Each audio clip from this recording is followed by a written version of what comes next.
Good morning, boys and girls. How's it going? All right.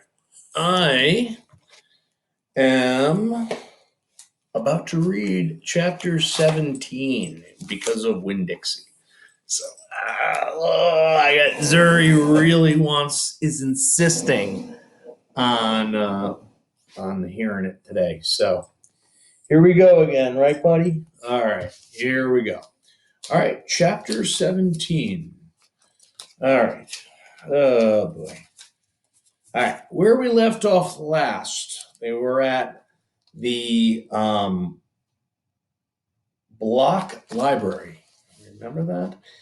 And Miss Franny Block was telling a little story about the Civil War and her great grandfather. I believe it was great grandfather who came back.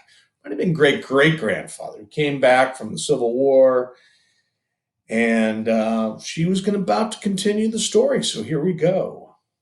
All right. Well, Litmus came home from the war, said Miss Franny, as she went on with her story, and found himself alone. And he sat down on what used to be the front step of his house, and he cried and cried. He cried just like a baby. He missed his mama, he missed his daddy, and he missed his sisters, and he missed the boy he used to be. When he finally finished crying, he had the strangest sensation. He felt like he wanted something sweet. He wanted a piece of candy. He hadn't had a piece of candy in years, and it was right then that he made a decision. Yes, ma'am, Litmus W. Block figured the world was a sorry affair and that it all had enough ugly things in it. And what he was going to do was concentrate on putting something sweet in it. He got up and started walking. He walked all the way to Florida. And the whole time he was walking, he was planning. Planning what? I asked. Why, planning the candy factory. Did he build it? I asked. Of course he did. It's still standing out on Fairville Road now. That old building, said Amanda. That big spooky one? It's not spooky, said Miss Franny. It was the birthplace of the family fortune. It was there that my great grandfather manufactured the Litmus lozenge, a candy that was famous the world over. I've never heard of it, said Amanda. Me neither, I said. Well, said Miss Franny, they ain't made any more.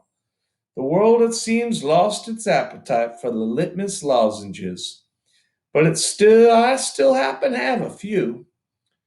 She opened up the top drawer of her desk. It was full of candy. She opened the drawer below that. It was full of candy, too. Miss Franny Block's whole desk was full of candy. Would you care for a Litmus lozenge? She asked Amanda and me. Yes, please, said Amanda. Sure, I said. Can Winn-Dixie have one, too? I've never known a dog that cared for hard candy, said Miss Franny, but he is welcome to try one now. Miss Franny gave Amanda one Litmus lozenge and me too. I unwrapped one and held it out to Winn-Dixie. He sat up and sniffed it and wagged his tail and took the candy from between my fingers, real gentle. He tried to chew on it, and when that didn't work, he just swallowed the whole thing in one big gulp. Then he wagged his tail at me and lay back down.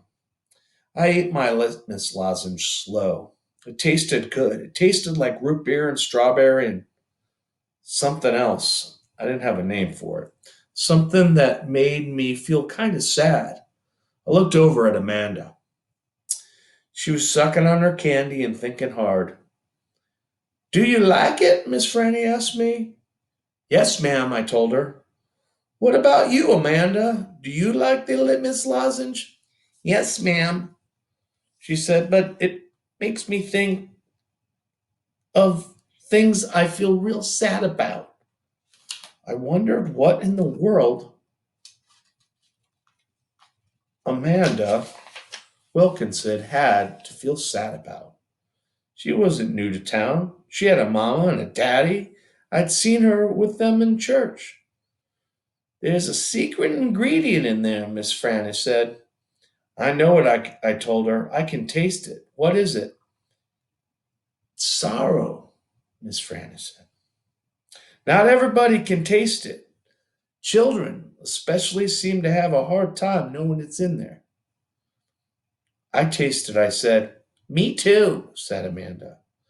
Well, then, Miss Franny said, you probably both have had your share of sadness now. I had to move away from Watley and leave all my friends, I said. That is one sadness I have had. And Dunlop and Steve Dewberry are always picking on me. That's another sadness. And the biggest one, my biggest sadness, is that my mama left me when I was still real small. And I can hardly remember her. I keep hoping I'll meet her and tell her some stories. It makes me miss Carson, said Amanda. She sounded like she was about to cry. I have to go. And she got up and almost ran out of the Herman W. Block Memorial Library. Who's Carson? I asked Miss Franny. She shook her head. Sorrow, she said, is a sorrow-filled world, honey. But how do you put that in a piece of candy? I asked her. How do you get that taste in there? Now that's the secret, honey, she said. That's why Litmus made a fortune. He manufactured a piece of candy that tasted sweet and sad at the very same time now. Can I have a piece to take to my friend Gloria Dump? And another one to take to Otis down at Gertrude's Pets? And then one for the preacher? And one for Sweetie Pie, too? You may have as many as you want, said Miss Franny. So I stuffed my pockets full of litmus lozenges and thanked Miss Franny for her story, and I checked out Gone with the Wind, which was a very big book. And I told Winn-Dixie to get up, and the two of us left and went over to Gloria Dump's. I rode past Dewberry's house. Dunlop and Steve were playing football in the front yard, and I was just getting ready to stick my tongue at them. But then I thought about what Miss Franny said about war being hell. And I thought about what Gloria Dump said about not judging those boys now too hard. And I just waved instead.